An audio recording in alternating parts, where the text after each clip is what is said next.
Bismillahirrahmanirrahim. Alhamdulillahi rabbil alamin wassalatu wassalamu ala rasuli rabbil alamin Nabiyyina Muhammad ibn Abdullah wa ala alihi wa sahbihi wa man wala, amma ba'du. Jadi alhamdulillah kita panjatkan kesyukuran kepada Allah Azza wa Jalla kerana pada pagi ini, hari Isnin 16 hari bulan November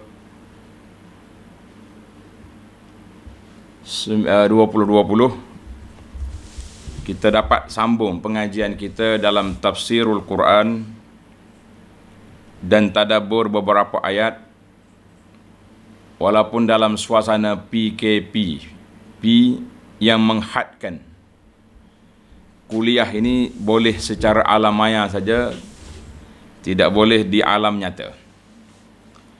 Jadi alhamdulillah dengan adanya alat-alat yang begini dapat mendekatkan kita dan kita dapat meneruskan pengajian kita walau dengan apa cara sekalipun. Muslimin dan muslimat, para jemaah, para penonton sekalian, sambungan kuliah tafsir kita di juzuk yang ke-11. Alhamdulillah, kali ini kita sudah masuk juzuk yang ke-11, Surah At-Taubah. Surah At-Taubah bermula ayat 94. Ayat 94. Buka mushaf. Kalau ada tafsir pimpinan Ar-Rahman, muka surat 364. A'udzu billahi as-sami'il 'alim minasy syaithanir rajim. Ya'tadhiruna ilaykum idza raja'tum ilayhim. Qul la تعتذروا لن نؤمن لكم قد نبأنا الله من أخباركم وسيرى الله عملكم ورسوله ثم تردون إلى عالم الغيب والشهادة فَيُنَبِّئُكُمْ بِمَا كُنْتُمْ تَعْمَلُونَ سَيَحْلِفُونَ بِاللَّهِ لَكُمْ إِذَا انقَلَبْتُمْ إِلَيْهِمْ لِتُعْرِضُوا عنهم فَأَعْرِضُوا عَنْهُمْ إِنَّهُمْ رِجْسٌ وَمَأْوَاهُمْ جَهَنَّمُ جَزَاءً بِمَا كَانُوا يَكْسِبُونَ يَحْلِفُونَ لَكُمْ لِتَرْضَوْا عَنْهُمْ فَإِن تَرْضَوْا عَنْهُمْ فَإِنَّ اللَّهَ لَا يَرْضَى عَنِ الْقَوْمِ الْفَاسِقِينَ.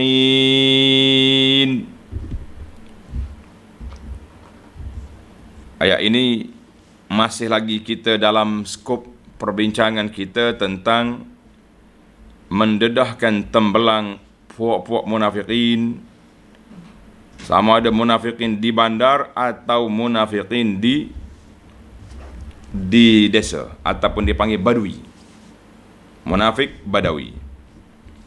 Yang pentingnya mereka ini golongan munafikin yang tidak betul-betul beriman, yang keras kepala, tak mau tunduk kepada Allah Azza wa Jalla. Juzuk yang ke-11, kita pergi kepada ayat 94. Ya'taziruna ilaikum idza raja'tum ilaihim. Mereka, siapa dia mereka? Masih lagi ayat ini dalam mendedahkan tembelang si munafikin. Mereka akan menyatakan uzur kepada kamu. Uzur anil jihadi. Mari nak menyatakan keuzuran ataupun hilah-hilah kenapa mereka tak pergi berjihad. Mana punca kita hari ni duduk di mana? Duduk di tak pergi berjihad. Dahlah tak pergi jihad, mari putar belik pula. Allahu Akbar. Nas'alullah as-salamata wal afiyah. Allah Ta'ala bagi maklumat awal pada Nabi SAW, ya'taziruna ilaikum, mereka itu akan datang jumpa kamu. Kata dalam bahasa kita, dengan lembek tengkuk, dengan putar belik, dengan pelbagai hilah, mereka akan datang. Na'udzubillah min ghadabillah. Mereka akan datang menyatakan uzur pada kamu apabila kamu kembali kepada mereka dari medan perang. Maknanya seperti yang telah kita sebut di awal-awal dulu, medan perang di sini iaitulah Nabi kita balik dari perang Tabuk. Kita jangan cakap lebih, kita kata adakah Nabi SAW tidak berjaya mendidik? Adakah dakwah Nabi itu tidak masuk dalam hati orang? Kita kata orang yang beriman, alhamdulillah. Orang yang dah buka hati mereka untuk menjadi hamba Allah yang beriman kepada Allah, berasulkan Nabi Muhammad SAW, mereka ini terdidik dengan kelebihan-kelebihan yang sangat banyak. Dan insya-Allah dalam ayat yang di hadapan kita ini ada kelebihan mereka. Tapi orang yang telah menutup pintu hatinya, orang yang memang tak mau terima dakwah Nabi daripada awal lagi, maka mereka inilah yang membuat onar, yang menjadi duri dalam daging di Madinah. Duduk sekali dengan orang Islam, kadang-kadang solat di belakang Nabi SAW, tapi hati kafir, lidah jahat. Allahu Akbar. Maka Allah Ta'ala beri maklumat awal kepada Nabi SAW. Qul la ta'taziru lan nu'mina lakum. Allahu Akbar. Katakanlah wahai Muhammad sallallahu alaihi wasallam, la ta'taziru, janganlah kamu menyatakan uzur lagi. Cukuplah. Kerana kamu, peta belik kamu telah terdedah. Tembelang kamu sudah pecah. Kami sudah kenal kamu, kamu jangan duduk main pura-pura buat baik, pura-pura jadi wali, pura-pura itu, pura-pura ini. Semua itu sudah dikenali keburukannya. Allah kata jangan. Kami, tengok. Lan nu'mina lakum. Kami tidak sekali-kali akan percaya kepada kamu. Kami tidak sekali-kali akan percaya kepada kamu. Hei puak-puak munafik. Dalam CD yang lepas kita dah bincang tentang ayat yu'minuna billah. Kalau kita beriman dengan Allah, kita guna ba. Yu'minuna billah. Tapi kalau percaya kepada orang, Allah Ta'ala guna lam. Lan nu'mina lakum. Kami memang tak akan percaya kepada kamu lagi. Karena itu dia guna perkataan lan. Dalam bahasa Arab, kalau kata lan, maknanya sekali-kali kita tidak akan percaya lagi. Tak akan percaya lagi. Qad nabba'ana Allahu min akhbarikum. Ini punca. Sesungguhnya Allah telah menerangkan kepada kami akan berita-berita perangai perihal kamu semua sudah diterangkan kepada kami. Kata ulama tafsir, kenapa Allah gunakan nabba'ana? Maknanya Allah telah terangkan kepada kami. Kalau nak terangkan Nabi seorang, dia kata nabba'ani. Nabba'ani. Kan dalam surah Nabi kita dengan keluarga dia, Allah kata nabba'ani. Man amba'ak hadza qala nabba'ani al-alim. Di sini nabba'ana. Allah Ta'ala ceritakan kepada kami. Sebab apa? Sebab Nabi sallallahu alaihi wasallam diperintahkan di sini, Nabi dan para sahabat. Nabi dan para sahabat kena tahu, kena kenal, kena peka dengan kerana puak-puak munafikin. Jangan kita ni jangan sedap. Dia panggil duduk di zon selesa. Berasa relax ya hidup. Orang buat apa kat kita pun tak apa. Sabar-sabar lah. Tidak ada sabar-sabar dalam masa perjuangan, dalam masalah prinsip, dalam masalah perkara-perkara yang berkait dengan Allah dengan Rasul, tak boleh kita main-main. Sebab itulah kita menerangkan, bila ada orang buat pembohongan atas nama Nabi, wajib atas pendakwah-pendakwah bongkar, dedahkan mereka dalam perkara-perkara seperti ini. Ayat yang berikutnya, dalam ayat yang sama tapi isu yang berikutnya, wa sayarallahu amalakum wa rasuluh. Allahu akbar. Dan Allah Subhanahu wa taala serta Rasulnya sallallahu alaihi wasallam akan melihat amal kamu, sama ada kamu kembali beriman atau tetap kufur. Jadi munafikin di dunia ini, Allah SWT tahu, memang Allah Ta'ala itu al-alim, sifat dia maha mengetahui. Nabi SAW juga tahu. Dengan wahyu daripada Allah Ta'ala, orang ni, fulan bin fulan, munafik.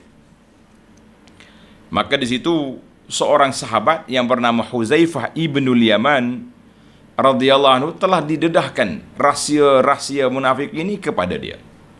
Mana Nabi SAW telah menyatakan nama senarai munafik kepada Huzaifah, maka Huzaifah ini terkenal di kalangan sahabat dengan nama pemegang rahsia Nabi sallallahu alaihi wasallam.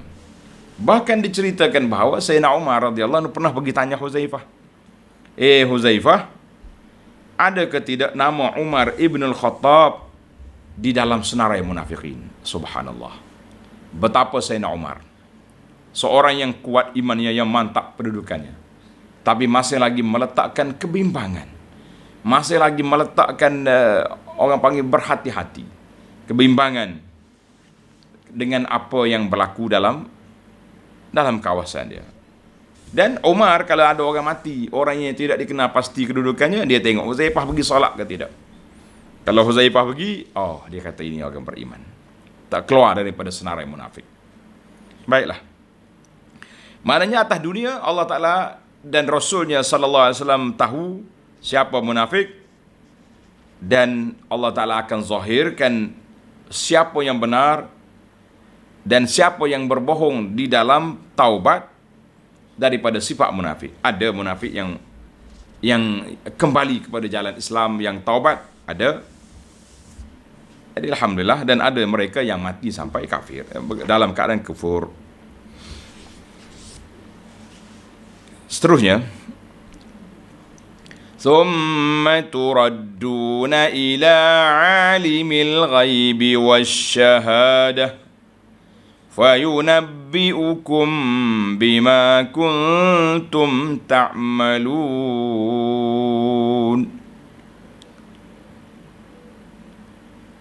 Kemudian kamu akan dikembalikan kepada Allah yang mengetahui perkara-perkara yang gaib dan perkara-perkara yang nyata, untuk menerima balasan. Lalu Allah menyatakan kepada kamu apa yang telah kamu kerjakan. Jadi janganlah. Jadi Allah Ta'ala bagi amaran kepada sini, semua urusan kita ni akan kembali kepada Allah. Ia sama ada kita buat secara zahir, kita buat secara tersembunyi, kita buat secara terang dan nyata. Fayunabbi'ukum bima kuntum ta'malun. Allah akan nyatakan apa yang kita buat. Tersembunyi di dunia, terdedah di akhirat. Allahu akbar. Dalam ayat lain Tuhan kata, yauma tublas sarair, pada hari didedahkan segala rahsia. Baik, kita berpindah kepada ayat 95. Sayahlifuna billahi lakum idhan qalabtum ilaihim litu'ridu anhum fa'aridu anhum. Mereka akan bersumpah dengan nama Allah kepada kamu apabila kamu kembali kepada mereka. Artinya Allah Ta'ala beri awal-awal lagi. Ya Rasulullah sallallahu alaihi wasallam, balik nanti puak-puak munafikin akan datang. Mana Nabi dia tahu dah, tengok muka, siapa? Masuk. Ada masalah? Isteri sakit, unta tak sihat, macam-macam hujah. Nabi kata ini munafikin. Allahu Akbar. Mereka akan datang kepada kamu setelah kamu kembali kepada kamu dengan sumpah-sumpah, dengan dakwaan-dakwaan, dengan hujah-hujah yang palsu. Tujuannya apa? Litu'ridu anhum, supaya kamu berpaling dari mereka, tidak mengambil tindakan dan tidak menempelok mereka. Jadi tujuan dia mari itu untuk apa? Supaya Nabi tak ambil tindakan. Nabi boleh terima dia punya hujah ataupun dalih, terima, tak apa. Maka Allah kata, oleh itu fa'arid anhum, berpalinglah dari mereka, tinggallah dia, tak sudut. Kata orang tak sudut layan dah. Tak sudut layan. Jadi kalau kita layan kerana mereka, tak habis cerita juga. Kali ni minta maaf, lepas pada mari nak pergi perang lain pula minta uzur, lepas perang lain pula macam-macam minta. Kita kata kita orang Islam ni jangan banyak kali sangat kena kelentung.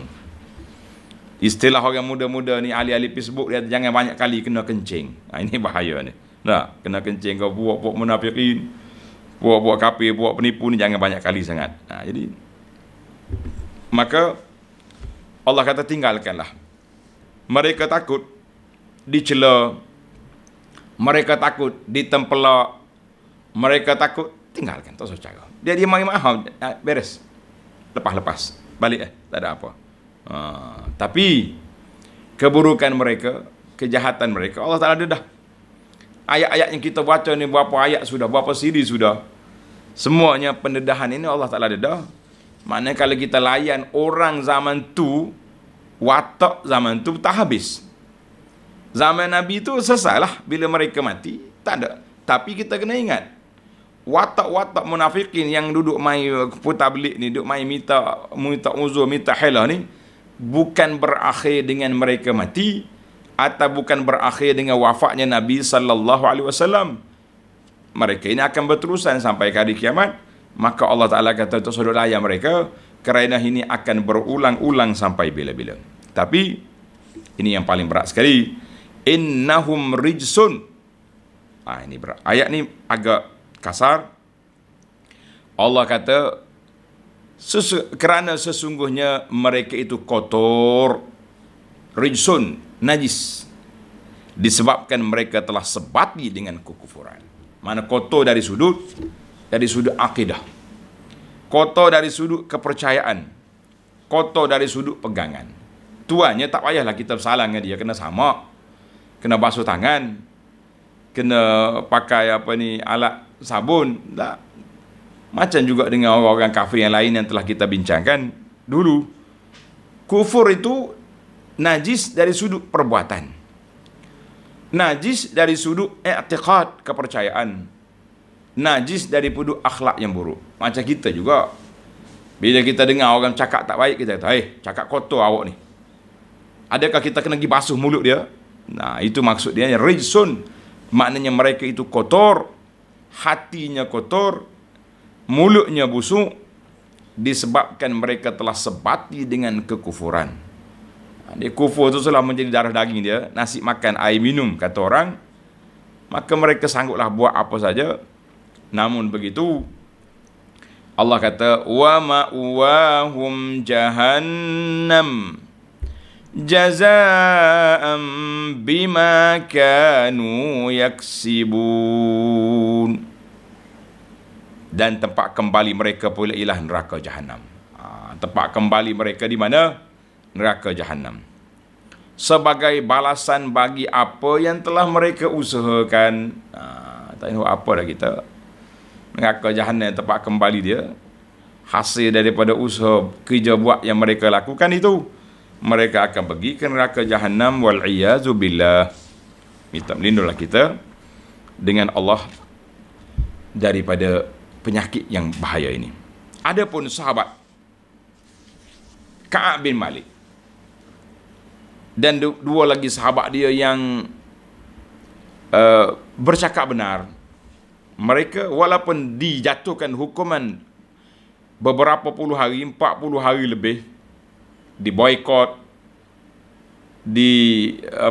boikot lah, putus hubungan, tak ada orang cakap dengan dia, tak ada orang bagi salam pun tak jawab, kan? Tapi sifat benar mereka dirakam oleh Allah Azza wa Jalla sampai ke hari ini. Kita akan belajar fiqhus sirah tentang bagaimana benarnya tiga orang sahabat ini walaupun mereka bersalah kerana tidak pergi perang. Kerana itu Ka'ab bin Malik radhiyallahu anhu, salah seorang daripada tiga orang sahabat yang tak pergi berperang, dia kata, wallahi, dia bersumpah, wallahi, demi Allah, ma an'amallahu alayya min ni'matin qattu ba'da izhadanillahu lil Islam a'zama fi nafsi min sidqi Rasulullah sallallahu alaihi wasallam. Ka'ab bin Malik kata, wallahi, tidak ada satu nikmat yang Allah anugerahkan kepada saya yang paling besar setelah Allah Ta'ala bagi nikmat Islam kepada saya. Yang kedua, nikmat saya bercakap benar, nikmat saya berkata benar dengan Rasulullah sallallahu alaihi wasallam. Itulah nikmat. Kalau aku bohong, saya boleh lepas. Saya ni pandai bercakap, boleh je nak kelentong. Tapi kalau aku cakap bohong, saya akan dibohongkan oleh Allah Azza wa Jalla sampai hari kiamat, dan saya mati dalam keadaan berbohong. Allahu Akbar. Muslimin dan muslimat, para penonton, para jemaah sekalian, kalau kita cakap benar, Allah akan beri kepada kita kebenaran. Terselah apa yang kita buat itu. Kebaikan yang kita buat tidak akan tersembunyi. Allah Ta'ala akan nyata. Walaupun kita dihina oleh manusia, tapi kita benar dengan Allah, benar dengan Rasulullah sallallahu alaihi wasallam, insya-Allah kita punya sifat itu dipuji oleh Allah Azza wa Jalla. Baik, sekali lagi ayat 96 Allah peringatkan kepada kita, yahlifuna lakum litardau anhum فَإِن تَرْضَوْا عَنْهُمْ فَإِنَّ اللَّهَ لَا يَرْضَى عَنِ الْقَوْمِ الْفَاسِقِينَ. يَحْلِفُونَ لَكُمْ لِتَرْضَوْا عَنْهُمْ, mereka bersumpah kepada kamu. Tujuan dia mari bersumpah untuk apa? Untuk apa mereka bersumpah? Litardau anhum, supaya kamu redha akan mereka. Mari bersumpah, macam-macam dia punya sumpah-sumpah, kan? Allah kata, tak salah, tak sudut layan. Fa in tardau anhum fa innallaha la yarda 'anil qaumil fasiqin. Jika kamu redha akan mereka, maka sungguhnya Allah tidak redha akan kaum yang fasik. Kalau kita redha, Allah telah, Nabi kita sallallahu alaihi wasallam telah memperingatkan, kalau kamu mencari keredaan manusia dengan kemurkaan Allah, tak ada guna hidup. Kalau kita Allah redha, manusia murka, tidak jadi masalah. Susah sekejap atas dunia, di akhirat kita senang panjang. Yang kita naknya, eloknya Allah Ta'ala redha, kemudian manusia juga redha, kita kata itu yang terbaik, dua-duanya. Jadi alhamdulillah. Maka ayat yang kita baca ini, Allah Ta'ala peringatkan kepada kita bahawa orang yang suka mencari kesenangan, keselamatan daripada dikutuk oleh orang, mereka sanggup menghina diri. Sanggup menghina diri, tunduk kepada kehendak nafsu dia dengan sumpahnya, dengan macam-macam kerenahnya, semata-mata untuk memuaskan nafsu, nak menyelamatkan dia di atas dunia. Benda tu kecil. Maka dalam ayat ini juga Allah Ta'ala ajar kepada kita, di antara adab Islam, mengajar kepada kita supaya menjaga diri daripada dosa kecil, dosa besar, daripada perbuatan-perbuatan perkataan yang terpaksa kita kena minta maaf lepas pada itu. Makna kita kena berhati-hatilah dalam cakapan kita, dalam tulisan kita. Sebab kalau kita tak berhati-hati, kita bercakap 2 minit tapi minta maaf 2 tahun tak habis lagi. Nah, ini masalah. Lebih-lebih zaman, saya kata lebih-lebih zaman kita ni, zaman terul dia panggilnya kan. Allahu Akbar. Cakap sikit boleh je kalau kita nak takwil, kita nak tafsirkan kata dia jadi baik. Tapi musuh-musuh yang telah mendapat tali hidung, mereka akan tarik sana sini untuk menjatuhkan kawan itu. Kemudian yang ketiga, al-amal. Perbuatan kita itulah yang menzahirkan benarnya apa yang ada dalam hati kita. Kalau kata kita bercakap saja, lidah kita kata benar, boleh ya, tapi mana bukti? Bukti itu perbuatan kita. Ingat baik, perbuatan kita, perkataan kita melambangkan apa yang ada dalam jiwa kita. Masal, bandingan orang Arab, dia kata apa? Dia kata al-ina'u bima fihi yandah. Al-ina'u, bekas, mangkuk, teko, kendi, gelas, apa yang ada dalamnya itulah yang dikeluarkan. Mana kalau kita ambil teko, kita tuang air, ada air. Ada air teh, alhamdulillah. Ada air mutlak, ada air kopi, ada air. Yang pentingnya apa yang ada. Demikianlah manusia, apa yang kita tulis, apa yang kita ucap, apa yang kita kata, itulah yang terbuku dalam hati kita. Mana mulut ni penyampai, mengeluarkan rahsia. Allahu Akbar. Kemudian Nabi kita sebut dalam hadis, Nabi kata man halafa billah falyasduq. Siapa dia nak bersumpah dengan nama Allah, adalah dia bersumpah dengan benar. Wa man hulifa lahu billah falyarda. Siapa dia orang mari bersumpah dengan nama Allah, wallahi, kita terimalah sumpah dia. Sebab apa? Sebab dia telah sebut nama Allah. Wa man lam yarda billah falaysa minallah. Siapa dia tak redha dengan nama Allah Ta'ala, maka kita tidak akan dapat rahmat daripada Allah. Tapi kita kena ingatlah juga, walaupun kita tahu dia bohong, bagi sumpah dengan nama Allah, kita kena bagi nasihat, jangan terima, jangan kelentung saja. Sebagaimana kata di sahabat, dia kata apa? Man khada'na lillah in khada'na lah. Siapa dia tipu kita dengan nama Allah, tertipulah kita. Allahu Akbar. Ini para sahabat, mereka ini sangat mengagungkan nama Allah. Bila orang mari bersumpah dengan nama Allah, tersumpahlah. Jadi bersumpahlah mereka dengan nama Allah, kita pun tertipulah kita. Sebab apa tertipu? Sebab dia sebut nama Allah. Kita dengan nama Allah tak berani kita, kan? Jadi kita ambillah setakat mana yang kita yang zahir pada kita. Baik, kita berpindah kepada satu kumpulan lagi, kumpulan munafik yang lebih berat daripada, yang lebih kasar daripada yang ini. Ayat 98. Ayat 97. Al-a'rabu ashaddu kufran Al-a'rabu ashaddu kufran wa nifaqan wa ajdaru an la ya'lamu hududa ma anzalallahu ala rasulih wallahu alimun hakim. Ayat 97, orang-orang Arab. Apa di Arab? Tengok nota di bawah. Nota dalam pimpinan kata Arab ialah orang-orang Arab Badui yang duduk di pendalaman di padang pasir yang terpencil jauh dari orang-orang Arab bandar yang bertamadun. Kalau orang di bandar, tanda ni para pelajar. Orang di kampung dia panggil Arab. Arab, kita panggil orang Badui, orang pendalaman, orang dalam hutan, kan? Orang Arab ni duduk dalam hutan, duduk di padang pasir. Kalau duduk di bandar, orang panggil Al-Arab. Kena bezalah. Orang duduk di bandar, nama dia Al-Arab. Orang duduk di kampung, nama dia Arab.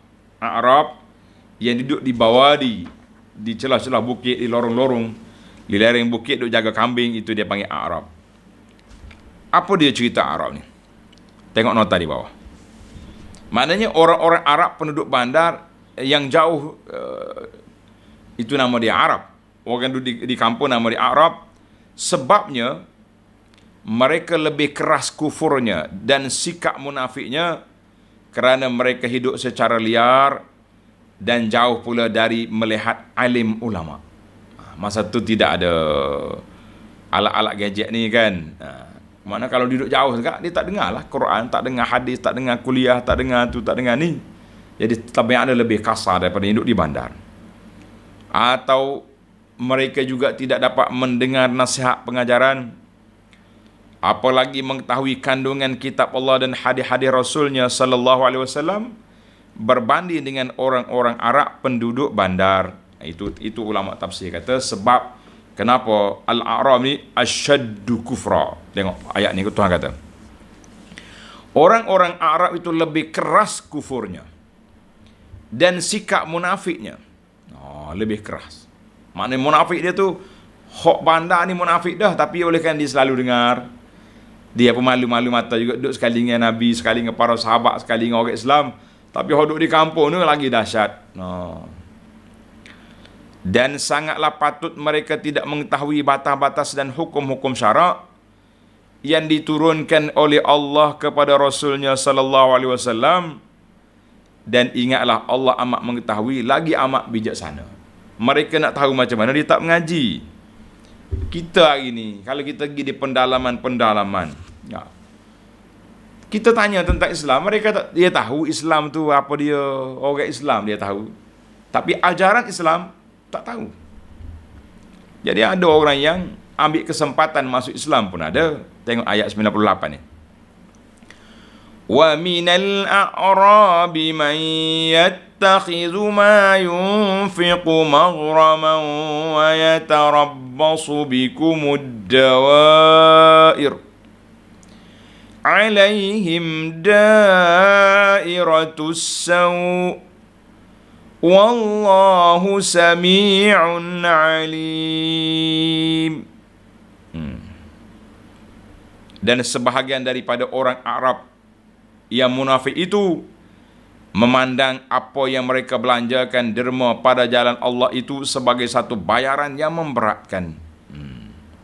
Maknanya oleh kerana dia mengaku Islam, kita pergi ambil lah zakat. Pergi ambil zakat kambing dia, zakat unta dia. Hak dia bayar ni maghram, suatu kerugian. Maghram ni mana satu kerugian, dia pasal kena bayar. Kalau tak bayar, dah dia mengaku Islam kan, nanti apa-apa projek tak dapat nak ambil. Itu maknanya dia ada nak pulangan juga, dia duk mikir nak pulangan juga kan.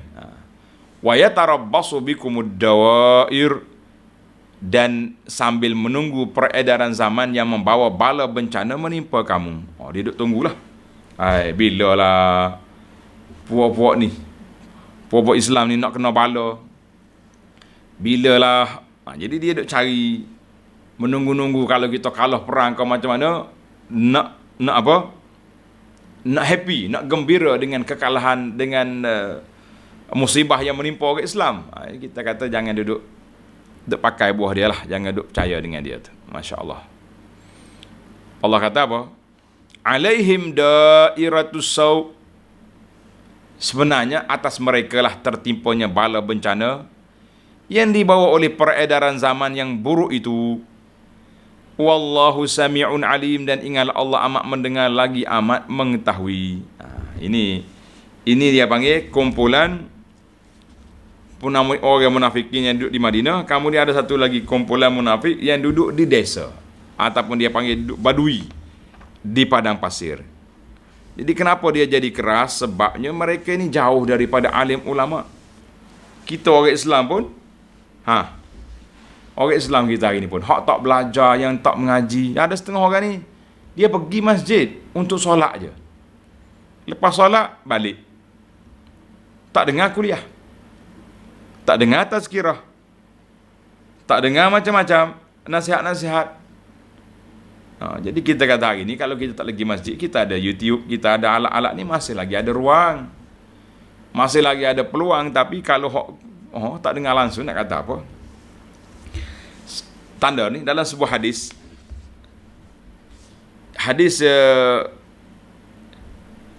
yang diriwayatkan oleh Abdullah bin Abbas radhiyallahu anhuma, hadis ini keluar oleh Imam Abu Dawud, Ahmad, An-Nasai dan lain.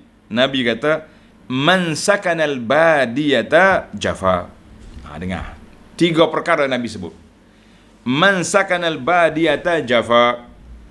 Siapa dia tinggal di kampung-kampung tak bercampur dengan orang, tabiat dia akan jadi kasar. Asbaha fi tab'ihi syiddah wa qaswah. Makna kasar lah dia punya tabiat dia, tak ada protokol. Tak ada protokol. Allahu akbar. Biasa dia duduk dengan kambing, duduk dengan unta, duduk dengan lembu, jadi kena kasar kan. Satu, kita ni pun orang-orang yang duduk di tak bercampur dengan orang, kadang-kadang payah. Kita pergi masuk Islam, dia ni masuk Islam, orang lain masuk Islam, masuk pula. Sekali masuk Islam, sekali dapat hadiah. Ada juga macam tu. Tapi bukan semua lah. Yang pentingnya ada peristiwa-peristiwa itu. Yang kedua, tanda tuan-tuan. Nabi kata, wa manittaba'as sayda ghafal. Siapa yang suka berburu. Biasa berburu ni di padang pasir, di dalam hutan kan, ikut hayawan. Kita zaman ni mancing. Orang pergi mancing, tunggu kejoran dia tu kat Allah. Pagi sampai ke malam duduk. Penganjur-penganjur kolam kata hari Jumaat pun mari juga. Tak tahu semaya Jumaat masa mana. Sampai ada sahabat kita ni, dia punya kolam tak terkawal. Akhir sekali dia buat peraturan nak masuk kolam hari Jumaat selepas solat Jumaat. Pukul 2.30, pukul 3 petang baru boleh mari. Kalau kita kata solat lain, boleh lah kan. Dia solat di surau, di tepi kolam tu boleh. Tapi solat Jumaat macam mana? Tak pergi. Tengok. Nabi kata, wa man ittaba'as sayda ghafal. Siapa dia suka ikut hayawan perburuan, saya tak dalam kurungan siapa dia suka ikut memancing-mancing ni, kan, ghafala, dia akan sibuk, akan jadi lara, jadi lalai, sebab dia duduk sibuk. Tapi kalau kita betul guna, peluang ini besar sebenarnya. Peluang ni, orang duduk mancing, orang duduk apa ni, duduk di tepi-tepi sungai, tepi kolam, peluang besar. Kita setiap kali kita campur bismillah ala barakatillah, sambil tunggu ikan, kita boleh zikir subhanallah, alhamdulillah, wallahu akbar. Berapa juta zikir nak habis. Dan tapi sambil campur, sambil duduk. Yalah, begitulah, lara lah kita. Ghafala, na'udzubillah. Bukan semua. Orang Badui pun ada bahagian yang Islam, ada yang tidak kan. Dalam ayat yang berikutnya ini, orang ikut perburuan, pergi mancing pun bukan semuanya lara, tapi punca-punca tu ada. Yang ketiga, menakutkan kita, waman atas sultan. Siapa dia suka pergi bertemu dengan pemimpin-pemimpin, pembesar-pembesar, apa jadi, uftutina, mereka ini akan terfitnah. Allahu akbar. Orang yang ikut orang besar-besar, merapak-rapak dengan penguasa-penguasa, mereka uftutina, bimakna annahu yusabu fi dinihi bisu'. Mungkin dari sudut agamanya mereka akan tercabar. Sebab apa? Bila kita duduk dengan orang besar, tak berani nak tegur. Siapa dia ni? Oh, ini Cik Puan. Tengok baju rambut tak utuh aurat. Berani ke kita tegur? Cik Puan, haram ni. Allah akbar. Tuan, InsyaAllah. Maknanya banyak angguk lah, kan. Maknanya peluang kita nak tegur, nak amar ma'ruf nahi mungkar tu agak nipis. Sebab kita tengok pulangan yang besar. Aku tegur sekali ni, tak mari dah lah, tak jumpa dalam bos ni. Maka kita kena ingat, para jemaah sekalian, kena ingat pesanan Nabi ni, siapa dia ikut penguasa, dia akan terfitnah. Kalau kita mantap betul, mampu, kuat iman kita, kuat jiwa kita, sebagaimana yang berlaku pada Imam Nawawi rahimahullahu ta'ala, Imam Izzuddin bin Abdul Salam, contohnya dari kalangan ulama-ulama mazhab Syafi'i yang hebat, Imam Syekh Ahmad bin Abdul Halim, contohnya dari ulama Hambali, kan. Kita kata rahmatullahi ta'ala alal jami'. Orang-orang ini, penguasa takut dengan dia. Ini patut kita pergi. Tapi kalau kita pergi lembek, jadi pengampu, jangan pergi. Kalau nak pergi nasihat, silakan. Baiklah, kita kata tidak adil, kita kata ke orang Badui macam-macam, kan. Tapi kita, Allah Ta'ala sebut dalam ayat yang terakhir yang kita baca ni, ayat 99, ومن الأعراب من يؤمن بالله واليوم الآخر ويتخذ ما ينفق قربات عند الله وصلوات الرسول ألا إنها قربة لهم سيدخلهم الله في رحمته Innallaha ghafurur rahim. Nah, ini ayat Quran mengajar kita adil. Dia sebut tentang Arab yang kasar, ada Arab yang beriman. Dan sebahagian dari orang-orang Arab itu ada yang beriman kepada Allah dan hari akhirat. Kita ingatlah, bukan semua orang baru itu tak baik, kan? Ada yang baik. Dan memandang apa yang mereka dermakan pada jalan Allah Ta'ala itu sebagai amal-amal bukti yang mendampingkan diri di sisi Allah dan sebagai satu jalan untuk mendapat doa dari Rasulullah Sallallahu Alaihi Wasallam yang membawa rahmat kepada mereka. Nabi kita ni biasanya bila kita beri zakat, kita sedekah, maka Nabi kita akan doakan. Nabi kita doa sebagaimana dikata di Abdullah bin Abi Aufa, kana Nabi sallallahu alaihi wasallam idza atahu qaumun bi sadaqatihim. Bila orang bawa mari sedekah, bawa mari zakat, Nabi kata Allahumma salli ala ali fulan, ya Allah berilah keberkatan kepada keluarga orang ni. Kita kena ingat. Kata di Abdullah bin Abi, fa atahu abi bi sadaqatihi. Ayah aku mari zakat, Nabi kata Allahumma salli ala ali abi Aufa. Ni hadis ini dalam Bukhari dan Muslim. Jadi menjadi adab kepada kita para jemaah sekalian, bila kita orang sedekah ke, orang bagi apa-apa, kita kena doakan. Nabi kita berdoa, doakan mereka. Kita kata Masya Allah, Tabarakallah. Ketahuilah, ala innaha qurbatul lahum. Ketahuilah sesungguhnya apa yang mereka dermakan itu adalah menjadi amal bakti bagi mereka yang mendampingkan mereka kepada Allah. Sayudkhiluhumullahu fi rahmatih. Allah akan masukkan mereka ke dalam rahmatnya. Innallaha ghafurur rahim. Sesungguhnya Allah amat pengampun lagi amat mengasihani. Jadi alhamdulillah, tamatlah perbincangan kita dalam siri ini. InsyaAllah kita akan sambung dalam ayat yang ke-100, iaitulah bagaimana Allah Ta'ala puji kumpulan yang pertama, as-sabiqunal awwaluna minal muhajirin wal ansar, dalam siri yang akan datang insyaAllah. Subhanakallahumma wa bihamdika asyhadu an la ilaha illa anta astaghfiruka wa atubu ilaih. Wa sallallahu ala nabiyyina Muhammad wa ala alihi wa sahbihi ajma'in. Walhamdulillahi rabbil alamin.